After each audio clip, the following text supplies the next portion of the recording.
아멘. 할렐루야.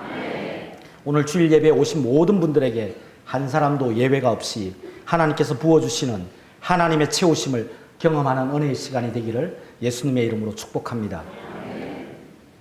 한 해를 순식간에 지나온 것 같습니다.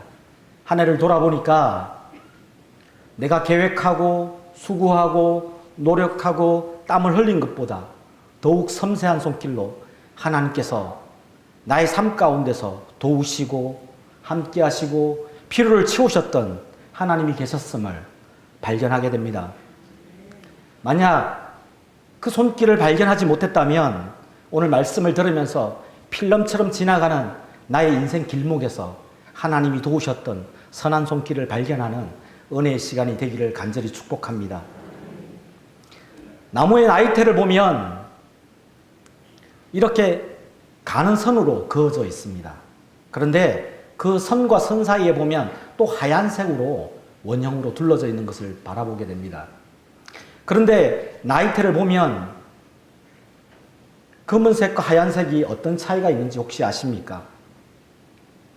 봄, 여름, 가을에 자라난 나무는 하얀색으로 되어 있고 검은색으로 선이 둘러져 있는 그 선은 겨울에 자라난 시간인 그 표시입니다.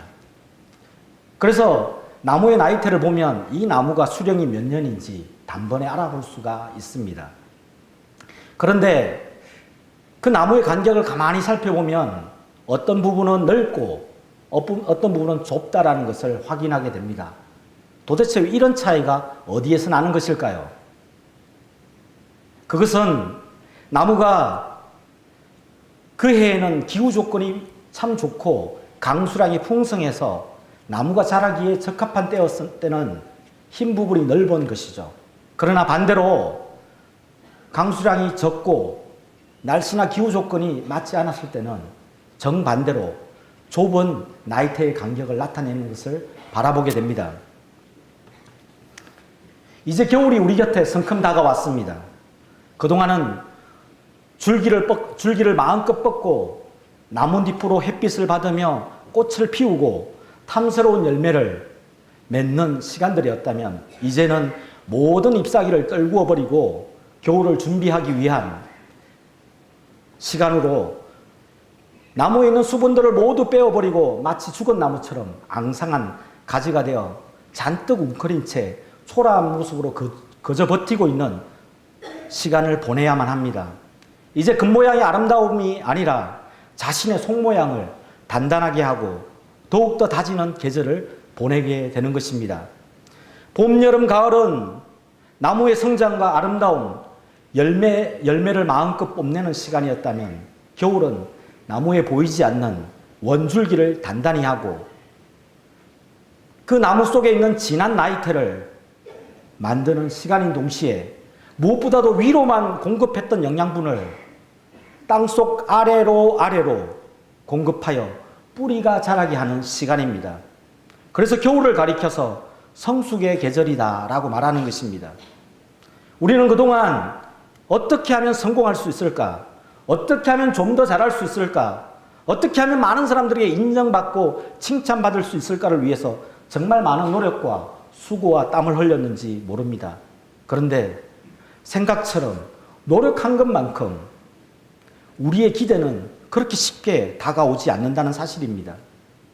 그럴 때마다 우리는 방황하거나 절망할 때가 많이 있습니다. 아니 그것이 내 삶 가운데 반복적으로 일어나게 되면 이제는 자포자기까지 하게 이르게 됩니다. 도대체 왜 이렇게 되었을까요? 그것은 우리의 관심이 온통 성공과 성장, 거기에만 관심을 쏟고 전력 질주를 해왔기 때문입니다. 반대로 실수와 실패, 절망을 이겨내는 데에는 그만큼 관심을 가지지 못하고 소홀히 했다는 것을 우리는 확인할 수가 있는 것입니다. 오늘 본문 말씀은 실패의 자리, 절망의 자리에 놓인 한 여인과 두 아이의 고난을 통해 하나님께서 어떻게 채우시고 회복시키시고 그들에게 채우셨는가에 대한 은혜의 말씀입니다. 오늘 이 시간 찾아오신 성도들 가운데 혹시 이 여인과 같이 남모르는 눈물과 고통과 고난 가운데서 하나님 앞에 절규하면서 부르짖고 있는 성도들이 있다면 이 절박한 상황 가운데 하나님께서 채우시는 놀라운 은혜를 말씀 가운데서 발견할 수 있기를 예수님의 이름으로 축복합니다. 그렇다면 하나님은 어떤 사람에게 채우시는 은혜를 베풀어 주실까요? 첫 번째는 모든 것이 깨끗하게 비워진 사람, 깨끗하게 비워진 사람에게 은혜를 베풀어 주십니다. 또한 너무 깨끗하게 비워져 버린 나머지 갈급한 심령으로 하나님의 이름을 구하는 그 사람에게 하나님은 채워주시는 은혜를 베풀어 주십니다. 제가 몇 달 전에 오후 예배 때 한번 소개드렸던 예화인데, 요즘 아이들에게 엄마가 맛있는 밥을 차려서 식사를 먹이려고 하면 잘 먹습니까? 잘 안 먹습니까? 특히 할아버지 할머니들도 잘 아실 터인데, 아무리 맛있고 영양분이 가득한 음식을 준비해서 아이들한테 먹여도 도대체 이 아이들은 밥상머리에서 딴짓하느라 시간을 다 보냅니다. 잔소리도 해보고 달래보기도 하고 여러 가지를 다 써보지만 도대체 밥을 먹으려고 하지 않습니다. 도대체 이유가 무엇일까요? 그것은 식사하기 전에 이미 군것질을 많이 했기 때문입니다. 과자나 사탕, 빵, 음료수, 이미 이런 것들이 아이들의 입맛을 빼앗겨 버렸기 때문입니다. 그래서 아무리 좋은 음식을 준비해서 먹여주어도 도무지 먹지 않는 것입니다. 아니, 먹지 못하는 것이 맞는 표현일 것입니다. 오늘 주일 예배에 참여한 우리들의 모습은 어떻습니까? 하나님의 말씀을 받기 위해 빈 마음, 영적 배고픔, 갈급한 마음, 사모함으로 여기에 참여하셨습니까? 아니면 이미 다른 것으로 가득 차 있는 상태에 오셨습니까? 하나님은 갈급한 심령 가운데 하나님이 채우시는 은혜를 베풀어 주십니다. 오늘날 우리에게 군것질과 같이 이미 배부른 원인이 무엇입니까? 내 나름의 계획, 꿈, 열정, 열심입니다. 오랫동안 반복되어진 시기, 질투, 욕심, 고집, 주장, 용서하지 못함입니다. 또한 편안함, 무기력함, 안일함, 게으름, 실정입니다. 문제는 이것을 심각하게 받아들이지 않는다는 것이 더 큰 문제입니다. 그냥 이렇게 사는 것이 좋다라고 생각하며 조금도 물러설 기색이 없습니다. 변화하려고 하지 않는다는 것입니다. 고난이 우리에게 축복이 되는 이유가 무엇입니까? 우리의 신앙의 생활의 태도를 완전히 변화시키는 계기를 만들기 때문입니다. 한 해의 농사가 다 마치고 겨울 내내 땅을 쉬게 하였다가 꽁꽁 얼어붙었던 땅이 봄이 되면 눈이 녹듯이 녹고 나면 가장 먼저 하는 일이 무엇입니까? 큰 쟁기로 땅을 깊이 갈아엎는 것입니다. 한두 번으로 되지 않습니다. 여러 번 갈아엎고 난 이후에 굵은 흙덩이를 다시 잘게 부수기 위해서 로타리를 쳐야 합니다. 그렇게 그 작업도 여러 개 하면서 땅을 부드럽게 만든 후에야 그곳에 곡식을 뿌릴 때 풍성한 열매를 맺을 수 있는 것과 마찬가지입니다. 시편 119편 67절에서 71절은 이렇게 말합니다. 고난 당하기 전에는 내가 그릇 행하였더니 이제는 주의 말씀을 지키나이다. 고난 당하는 것이 내게 유익이라 이로 말미암아 내가 주의 율례를 배우게 되었나이다. 고난을 경험하고 나서야 정신을 차리게 되었다는 말씀입니다. 모든 것이 잘 될 때는 주의 법을 멀리하고 교만했었는데 실패와 좌절을 겪고 나서야 드디어 주의 법을 지키게 되었고 주의 법을 즐거워하게 되었다는 말씀입니다. 오늘 본문 말씀 1절 내용을 살펴보면 한 여인이 갑자기 엘리사 선지자를 찾아와서 부르짖어 호소합니다. 이야기를 들어보니까 자기 남편이 죽었다는 것입니다. 그런데 그 죽은 남편이 다른 사람이 아니라 엘리사 선지자의 제자였다는 사실이지요. 영문도 모른 채 엘리사 선지자는 당황한 모습이 역력했습니다. 스승으로서 많은 제자들을 일일이 관심 가지지 못한 것도 미안한데 이렇게 죽은 사실조차 새카맣게 몰랐다는 이 사실은 자신이 어떻게 해야 할 줄을 모를 만큼 당황스럽게 하기에 충분했습니다. 찾아온 사연의 내용을 들어본 적, 그 내용이 기가 막힙니다. 남편이 죽어서 경제력을 책임질 수 없게 되었는데 남편이 엘리사 선지자의 제자로 활동하던 중에 자식들을 먹여 살려야 하기 때문에 부덕불 빚을 지게 되었다는 것입니다.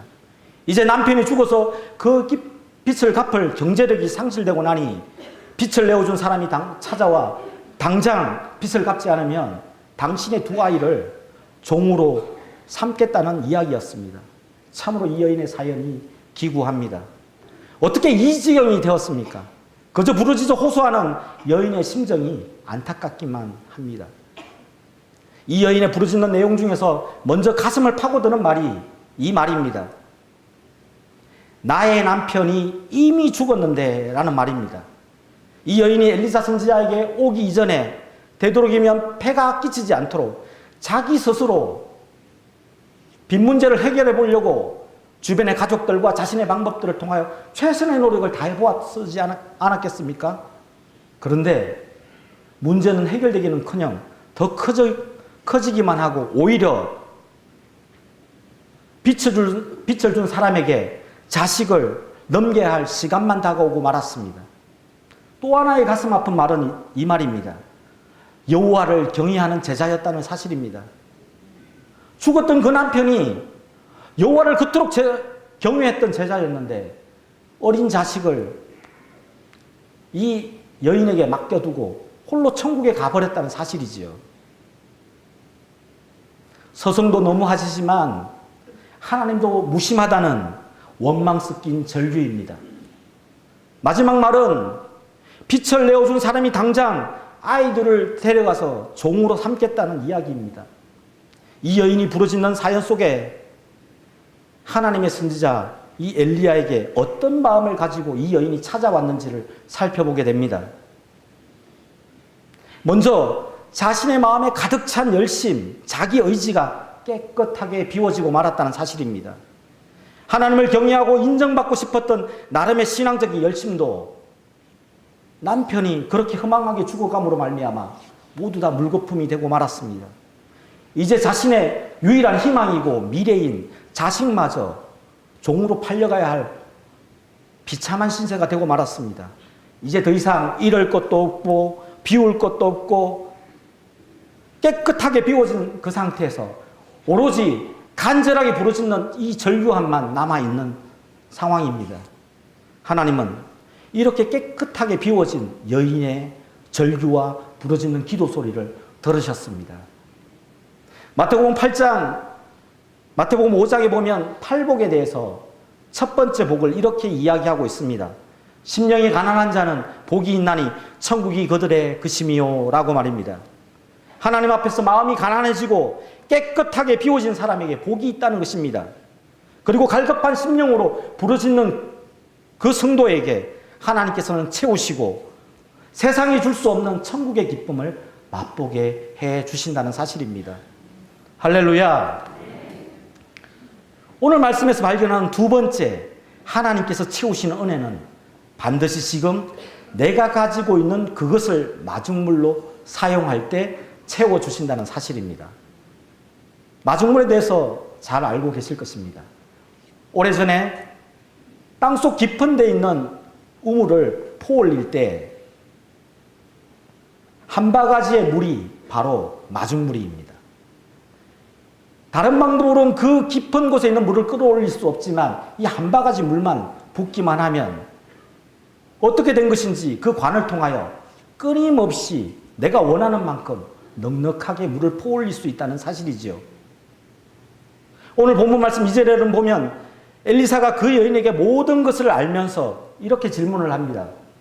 내가 너를 위하여 어떻게 하랴? 라고 말입니다. 이것은 우리의 기도가 솔직하고 구체적으로 기도하고 있는지를 점검하라는 말씀입니다. 우리의 기도를 들으시는 하나님이 실제로 우리 앞에 계시고 눈으로 볼 수 있고 대화할 수 있다면 우리의 기도는 확실하게 달라질 것입니다. 그런데 보이지 않고 듣고 계시는지 확인할 길이 없다 보니 기도를 들으시는 하나님께 집중하기보다 함께 기도하는 사람들의 기도 소리에 신경 쓰느라 기도에 집중하지 못하는 우리들의 모습을 바라보게 됩니다. 아무튼 이 질문에 대해서 여인은 대답을 하지 않습니다. 하지만 이어서 두 번째 질문을 엘리사 선지자는 하고 있습니다. 내 집에 있는 것이 무엇인지 내게 말하라 라는 질문이었습니다. 그때 자신이 계집종이라고 낮추어 말하면서 이렇게 말을 합니다. 기름 한 그릇 외에는 아무것도 없습니다. 그 말을 가만히 들여다보면 이 여인은 기름 한 그릇이 있다는 것을 이야기하고 싶었던 것보다는 아무것도 없다는 것을 더 말하고 싶었던 것입니다. 엘리사 선지자의 질문은 내 집에 있는 것이 무엇이냐 물었기 때문에 기름 한 그릇이 있습니다라고 대답하면 되었었는데 왜 굳이 아무것도 없다는 말을 덧붙였을까요? 그것은 기름 한 그릇이 없는 거나 마찬가지입니다. 기름 한 것은 보잘것없는 것입니다라는 표현이었습니다.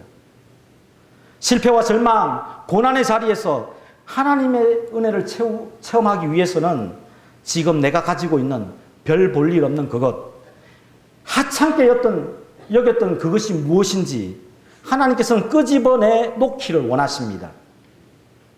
하나님은 우리 모두에게 알맞는 재능을, 알맞는 물질을 믿음의 분량만큼 누구도 예외 없이 다 선물해 주셨습니다. 그런데 그것을 내 것이라고 욕심부리고 내 방법대로 사용하니까 하나님이 기뻐하는 뜻대로 사용할 수가 없는 것입니다. 하지만 하나님께 믿고 맡기면 내가 꿈꾸고 계획한 것보다 훨씬 더 높은 차원으로 하나님께서는 넉넉히 사용하시고 넉넉히 채우시고 놀라운 기적을 경험하게 하실 것입니다. 모세의 지팡이가 그러했습니다. 자신이 왕자에서 쫓겨나 40년 동안 미디안 광야에서 양치기를 하면서 나그네 신세로 전락한 모습을 우리는 잘 알고 있습니다. 그는 양을 치면서 볼품없는 지팡이 하나를 의지하며 하루는 호렙산에 가서 양을 치던 중 하나님께서 나타나셔서 이렇게 말씀하셨지요. 네가 가지고 있는 것이 무엇이냐? 그 지팡이를 던져보아라. 던졌더니 그 지팡이가 뱀으로 되지 않았습니까? 다시 잡아보아라. 뱀의 꼬리를 잡았더니 다시 지팡이가 되지 않았습니까? 하나님의 말씀에 의지하여 그는 강대국 애굽 바로왕 앞에 당당히 맞서는 사람이 되었습니다. 그가 바로왕 앞에 나아갈 때 성경 출애굽기 4장 20절은 이렇게 말씀을 하고 있습니다. 애굽으로 돌아가는데 모세가 하나님의 지팡이를 손에 잡았더라. 할렐루야. 그 볼품없는 지팡이로 수많은 우상을 섬기던 애굽의 사람들과 430년 동안 종살이하며 하나님의 은혜와 사랑을 모두 다 잊어버렸던 이스라엘 백성들에게 10가지의 재앙을 통해서 너희들이 믿고 의지하는 모든 것들은 우상에 불과하고 지금 이렇게 살아서 보여주시는 이 하나님이 진짜 하나님임을 선명하게 그 볼품없는 지팡이를 통해서 보여주셨던 놀라운 은혜를 우리는 잘 알고 있습니다. 뿐만 아니라 200만 명, 장정만 60만 명이었다고 하니까 남녀노소 다 합치면 200만 명이나 되는 이스라엘 백성들을 약속의 땅으로 이끌어내는 능력의 지팡이가 된 것입니다. 다윗의 물맷돌이 그러했습니다. 아버지 이새에게조차 자식 취급받지 못하고 종이나 하인들이 하는 양치기 일을 하면서 양을 지키기 위해, 늑대와 곰을 지키기 위해, 곰으로부터 보호하기 위해 지니고 다녔던 물맷돌이었습니다. 우연찮게 형들의 도시락을 배달하는 심부름을 가지고 블레셋 군대와 싸우고 있는 적진에 가지 않습니까? 갔더니 덩치가 산만한 골리앗이 큰 소리를 지르면서 이스라엘 군대를 우롱하고 욕하고 큰 소리 치는 모습을 발견하고 모두도 어느 누구도 골리앗과 싸워서 맞서려고 하지 않은 그때 자신이 싸우겠다라고 이야기했습니다. 그때 사울왕이 그를 불러서 자신의 갑옷과 투구와 칼을 주면서 이것을 가지고 나가서 싸우라 말했습니다. 그는 그것을 입어보았지만 거추장스럽고 그것을 가지고 싸운다는 것은 불가능해 보였습니다. 모든 것을 벗어버리고 자기가 평소 양을 지키던 물맷돌 몇 개와 단촐한 옷을 입고 나아가서 그는 골리앗 앞에 서서 사무엘상 17장 45절에 이렇게 말을 합니다. 다윗이 블레셋 사람들에게 이르되 너는 칼과 창과 단청으로 내게 오거니와 나는 만군의 여호와의 이름 곧 내가 모욕하는 이스라엘 군대 하나님의 이름으로 내가 나아가노라 외치면서 그 볼품없는 물맷돌을 던지지 않습니까? 그 산만큼 큰 도저히 싸움의 상대가 되지 않는 불가능한 상대를 물맷돌 하나에 허망하게 무너지는 것을 바라보게 됩니다. 하나님은 볼품없는 물맷돌 하나를 능력으로 사용하셨습니다. 어떤 소년의 한 끼 식사에 불과했던 보리떡 5개와 물고기 2마리가 예수님께 드렸더니 5,000명이나 되는 사람들을 넉넉하게 배불리 먹게 할 뿐만 아니라 12광줄이나 남는 놀라운 기적을 만들어내었습니다. 아직도 아무것도 없다라고 부정적인 말만 하며 살아가고 계십니까? 아니, 그런 부정적인 말 가운데서 앞으로도 계속 살아가시렵니까? 지금 내가 가지고 있는 그것, 그 작은 것 하나가 무엇인지 하나님은 지금도 주목하고 계십니다. 그것을 하나님께 맡기십시오. 그것이 작은 재능이 되었던, 작은 물질이 되었던, 보잘것없는 것이라 하더라도 하나님은 그 작은 것을 통해서 심히 큰 능력이 되게 하셔서 우리에게 하나님은 오늘도 채우시는 능력으로 우리에게 역사하실 줄로 믿습니다. 세 번째, 하나님께서 채우시는 놀라운 은혜는 따라 한번 해보겠습니다. 철저한 순종에서 비롯되었습니다. 본문 말씀 3, 4절 말씀의 내용은 엘리사 선지자에게 찾아온 여인에게 부르짖어 간구하는 여인에게 엘리사 선지자가 이렇게 말합니다. 밖으로 나아가서 이웃에게 빈 그릇을 빌리되 조금 빌리지 말고 내 두 아들과 함께 문을 닫은 후에 가지고 온 그릇을 가지고 차는 대로 옮겨 놓으라 이렇게 말합니다. 이 여인은 그 말을 듣고 돌아와서 5절에 보니까 명령한 그대로 철저하게 순종하여 기적을 만들어내었다라고 본문은 소개하고 있습니다.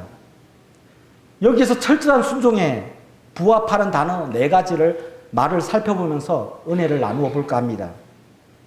첫 번째 주목하는 단어는 3절 하반절에 있는 조금 빌리지 말고라는 단어입니다.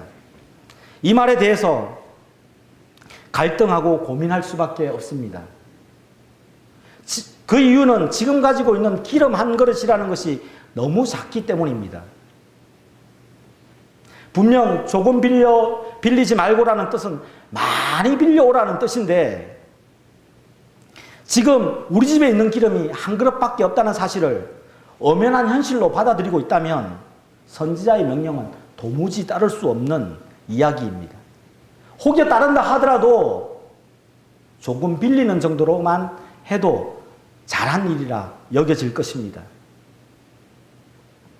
그런데 이 두 아이와 여인은 많은 것을 빌리게 되지요. 지금 말씀을 듣고 있는 저와 성도 여러분들도 마찬가지입니다. 하나님의 말씀과 현실은 너무 다르다는데 순종의 어려움이 있습니다. 대부분은 주의 말씀을 귀로 듣지만 교회 문을 나가는 순간 철저하게 현실을 따라서 행동합니다. 그래야 신앙생활도 욕먹지 않고 잘하는 것으로 생각되어지기 때문입니다. 그러나 하나님의 말씀은 현실과 타협하는 것으로서 결코 응답되지 않는다는 사실입니다. 하나님의 말씀은 현실과 전혀 동떨어진 허무맹랑한 이야기는 더더욱 아닙니다. 하나님의 말씀은 현실을 뛰어넘고 이 세상을 다스리시고 통치하시는 하나님의 살아계심을 보여주는 분명한 증거로 나타납니다. 오늘부터라도 가르쳐 주신 말씀대로 현실에 얽매이지도 말고 현실을 타협하지도 말고 주신 말씀 그대로 순종해 보십시오. 반드시 하나님께서 채우시는 놀라운 은혜로 응답해 주실 것입니다. 철저한 순종에서 주목하는 두 번째 말은 4절 전반부에 나와 있습니다. 너는 내 두 아들과 함께 들어가서 문을 닫고 라는 이 말입니다. 철저한 순종을 하기 위해서는 불순종의 환경과 불순종의 사람들로부터 벗어나야 합니다. 철저한 순종을 하기 위해서 우리는 순종의 장애물이 되고 있는 불순종의 사람들과 불순종의 환경을 차단해야만 합니다. 마가복음 5장에 보면 예수님께서 회당장 야이로의 딸이 이미 죽어서 모든 사람이 찾아와서 장례식 분위기가 한창 무르익은 그곳에 예수님이 가서 이렇게 말씀하십니다. 너희가 어찌하여 떠들고 우느냐? 이 아이가 죽은 것이 아니라 잔다. 이 말에 많은 사람들이 손가락질을 하면서 비웃었습니다. 그러자 예수님은 비웃는 그 무리들을 모두 다 내보내십니다. 그리고는 예수님의 말씀을 믿고 신뢰하는 제자들과 그 딸의 부모만 데리고 시신이 누워있는 그곳으로 성큼성큼 들어가셨습니다. 그리고 그 아이의 손을 잡고 이렇게 말씀하셨습니다. 달리다금 소녀야 일어나라! 이 말씀을 듣고 죽었던 소녀가 일어나 걸었던 것입니다. 깜짝 놀라셨죠? 하나님께서 채우시는 기적은 순종을 방해하는 장애물이 있는 곳에서는 어떠한 능력도 나타나지 않습니다. 지금 주의 말씀을 듣고 들은 대로 순종하는데 걸림돌이 되고 있는 것이 무엇인지, 순종의 장애물이 되고 있는 것이 무엇인지 생각해 보십시오. 그리고 그 장애물을 과감하게 용기 있게 정리할 수 있기를 간절히 축복합니다. 그리고 말씀대로 순종하되 적당히 순종하지 말고 철저하게 순종함으로 하나님이 채우시는 놀라운 기적을 경험할 수 있기를 간절히 축복합니다. 세 번째, 치열한 순종에서 주목하는 말은 4절 하반절에 나와 있습니다. 그 모든 그릇에 기름을 부어서 차는 대로 옮겨 놓으라 하는 말씀입니다. 두 아이와 엄마는 한 그릇밖에 없는 기름을 가지고 빌려온 수많은 그릇들을 방 안에 늘어놓고 처음 한 그릇을 채우려고 하지 않았겠습니까? 처음 한 그릇을 채울 때 어떤 생각이 들었을 것입니까? 이 한 그릇을 비우고 나면 한 그릇밖에 없는 기름이었기 때문에 없어질 건데 라는 의심과 불안과 걱정이 들지 않았겠습니까?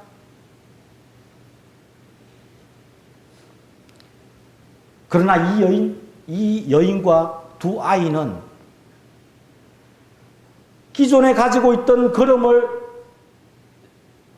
기름 한 그릇을 쳐다보지 아니하고 앞으로 담아야 할 그릇만 바라보고 차례대로 하나도 빠짐없이 기름을 채워나갔던 철저한 순종을 보여주었습니다. 우리 6절 말씀 한번 읽어볼까요? 6절 말씀 시작.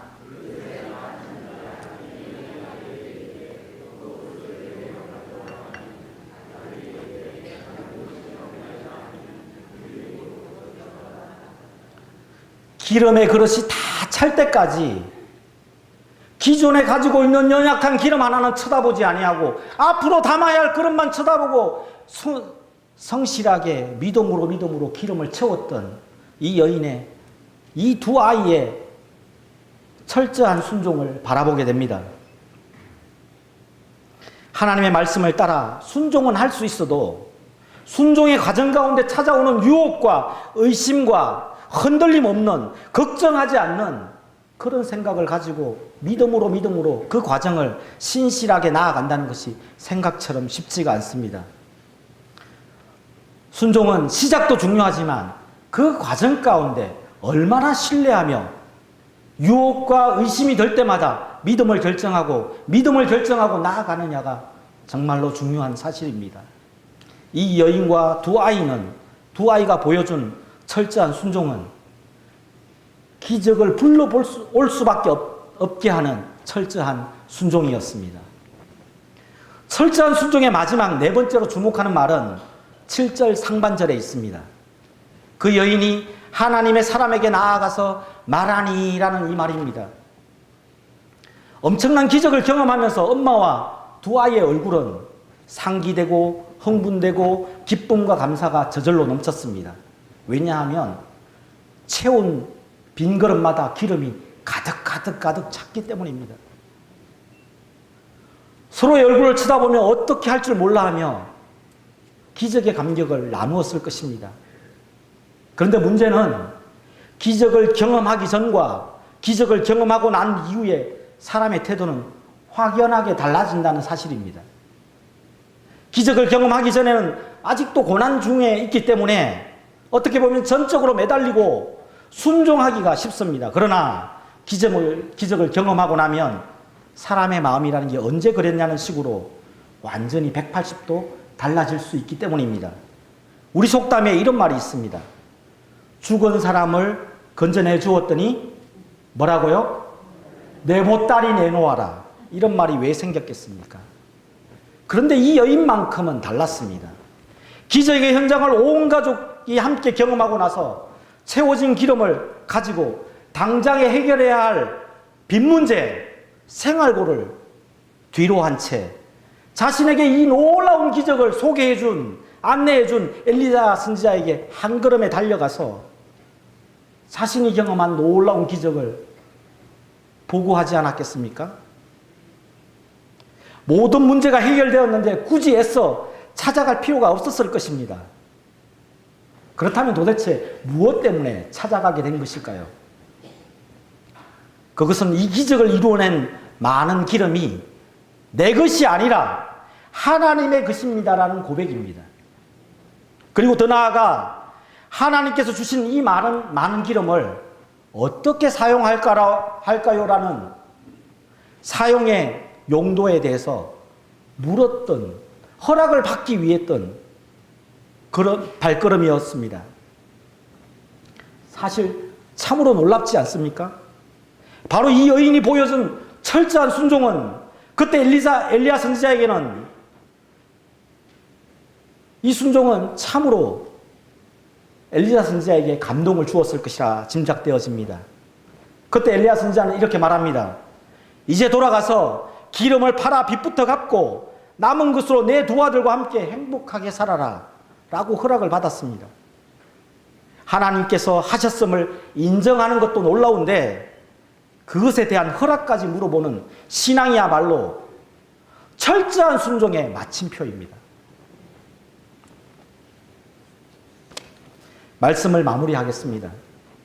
하나님은 오늘도 우리의 필요를 따라 하나님은 채워주십니다. 첫 번째 어떤 사람에게 채워주신다고요?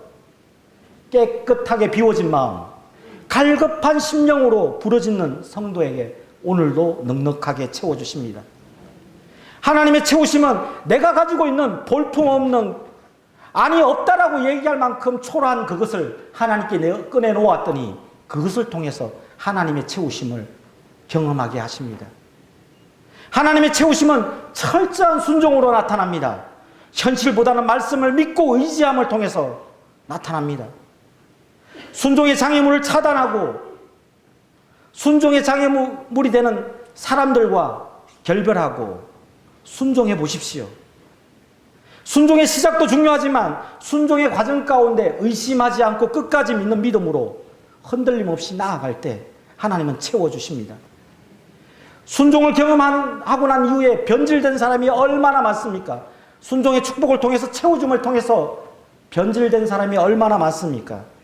이 여인은 기적의 결과물까지도 내 것이라고 욕심부리지 않고 하나님의 것임을 고백하며 하나님 이 기적을 어떻게 기적물을 사용할까요? 라고 허락까지 맞는 기적의 마침표를 보여주었습니다. 오늘도 우리 각자에게 들려주신 말씀을 귀로 듣고 마음에 새기고 결단할 수 있기를 간절히 바랍니다. 그리고 그 말씀에 철저히 순종함으로 풍성하게 열매 맺어 믿음으로 기적을 창조하는 우리 교회, 믿음으로 기적을 창조하는 우리 성도들이 되시기를 예수님의 이름으로 축복합니다. 기도하겠습니다.